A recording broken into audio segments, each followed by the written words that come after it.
It has been 6 months since Chapter 4 Season OG, and in retrospect, it was a massive success. It shattered Fortnite's previous peak player count, a record that players could track since April 2023. Players experienced long queue times as everyone rushed to revisit the game. Fortnite Twitter became alive with memes, and streamers whose career began with Fortnite returned. The end of chapter event, the Big Bang, even surpassed the highest player count ever recorded in 2023. However, every rose has its thorns, and Fortnite presentation was one such thorn. Who can forget the first OG video teaser? Despite the cover art displaying the Chapter 1 pump shotgun model, the teaser revealed Chapter 2 gun models. Unfortunately, it doesn't end there. Unfulfilled promises, unfinished files, unused content and weapons all contribute to the perception that Fortnite OG was a rushed, incomplete season. Today, let's pull back the curtain and explore the unseen side of Fortnite OG. After watching this video, you would have seen the potential of what Season OG could have been, but sadly, never happened. If you enjoy this type of content, consider subscribing. I hope you enjoyed today's video.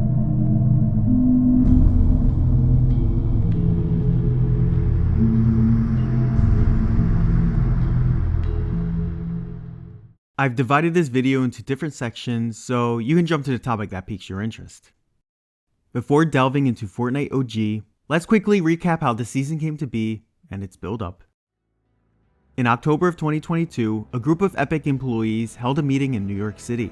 During that meeting, Zach Lowry, one of the Epic employees, suggested that Fortnite should have an OG throwback season. It seemed to resonate with Epic Games because from that day on, Epic had 13 months to create, develop, and execute Fortnite OG for everyone to play. During that time, Fortnite was undergoing a rebrand. Gone were the days when Fortnite was solely a battle royale game. They were interested in the metaverse, and because of that, Epic Games had other projects that required more attention.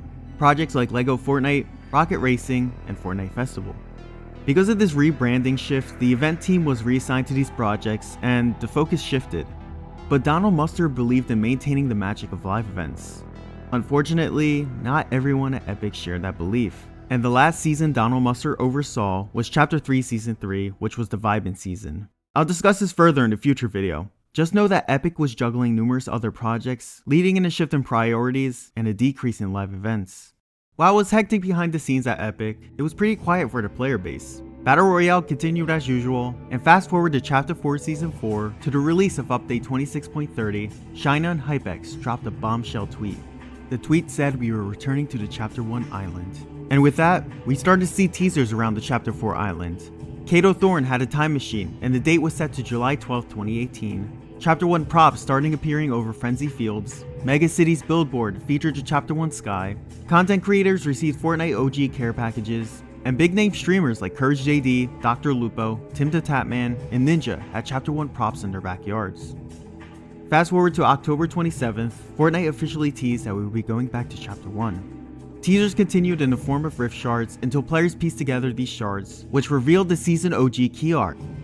In that key art, we saw old models of the pump shotgun, and finally, on November 1st, Fortnite posted its first official video teaser. And that's where the problem first begins. You see, in that video teaser, not only was the castle tower replaced with the No Sweat insurance building, but the inconsistencies between the teasers and the key arts were confusing. Many leakers went through the files and saw separate IDs and file names that were suggested to be old gun models. It wasn't just one or two guns. Almost every single gun model was expected to be the old version. I want to quickly say, don't send any hate to these leakers. Everything they reported was verified by examining game files. They were just simply sharing what they found. But it doesn't end with gun models. Some weapons and vehicles were expected to return. The first one was the return of the long-awaited guided missile. New sounds for it were present in the game files along with the unvault tag. Another weapon expected to be unvaulted was the boombow. Interestingly enough, if you logged in early on November 19th, you would have seen in the newsfeed that Epic Games posted that the boombow was back, despite it not actually being in the game. There was also a Week 3 challenge that mentioned to deal damage to opponents with the boombow. This was later changed to another challenge. However, there were more broken promises. The Brute, although in the files, never made a comeback.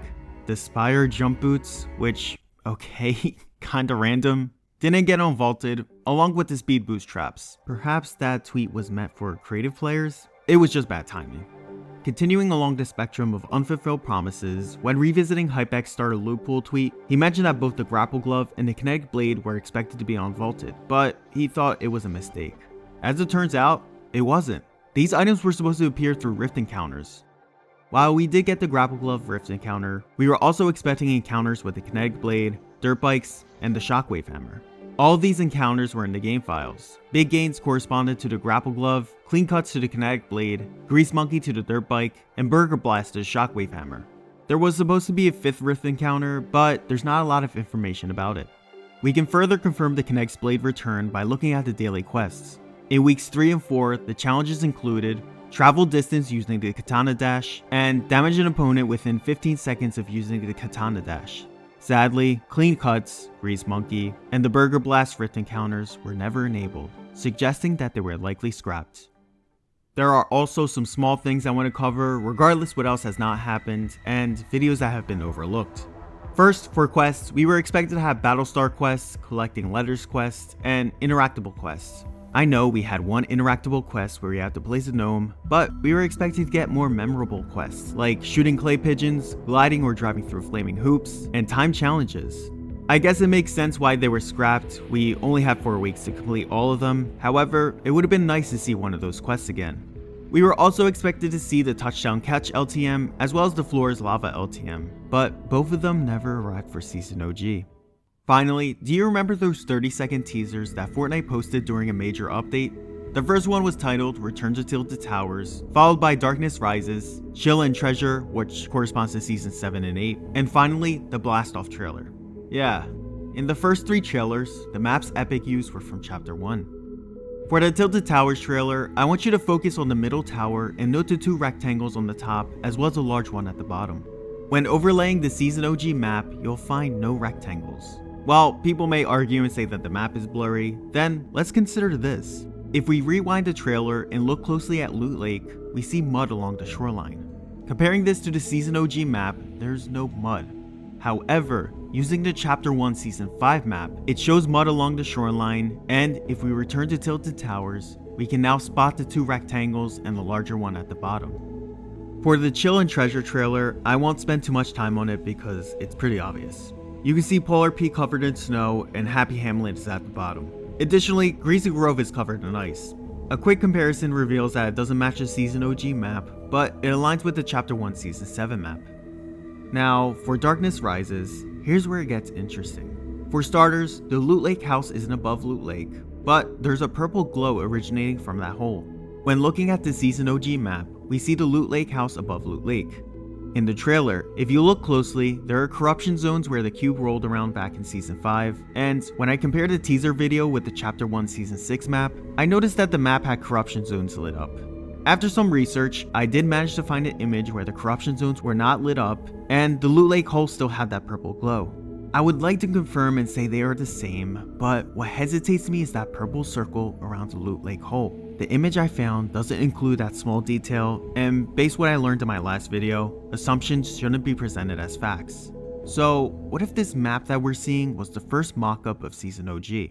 Saying this question started to make me think. You think Epic could simply grab Chapter 1 Seasons 5, 6, 7, and 8 and ship it to us? Initially, I thought doing that would be easy, but the more I thought about it, the more I realized how difficult that would be. For starters, the UI would have to change. While I know some players might argue and say how cool it would be to have the old UI, I bet the developers didn't want the player base to be confused about the UI spot.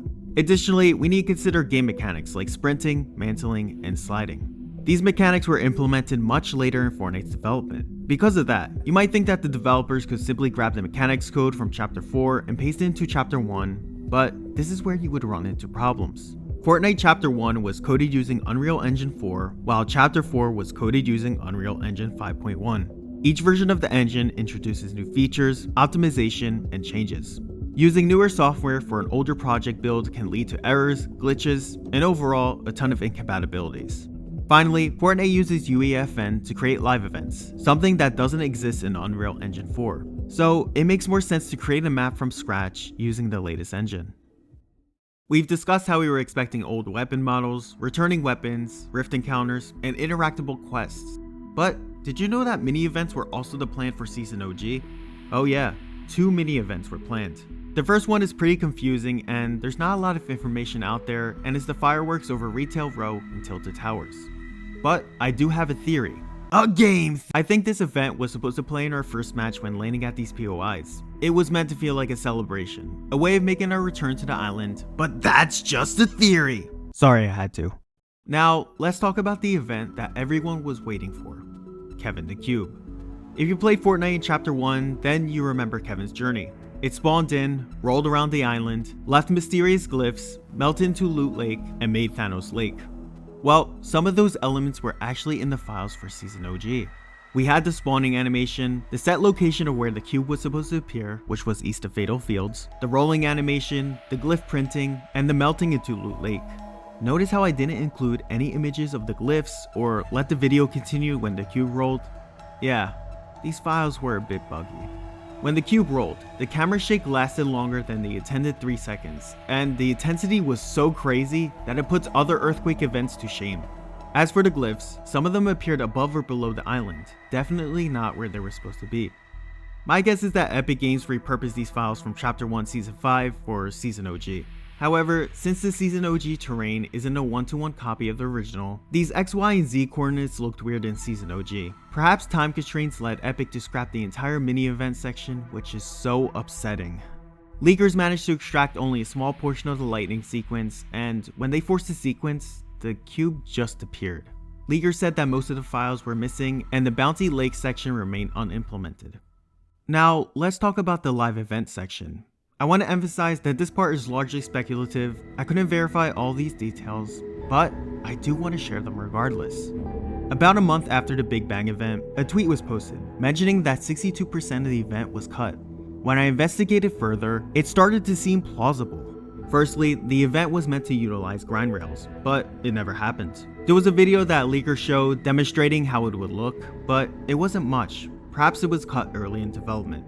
When we look at the event map as a whole, we start to see how big it is. And when you layer the Season OG island on top of it, it becomes even more apparent that something was cut. Despite having this expansive map, it seems like Epic utilized only 10% of it.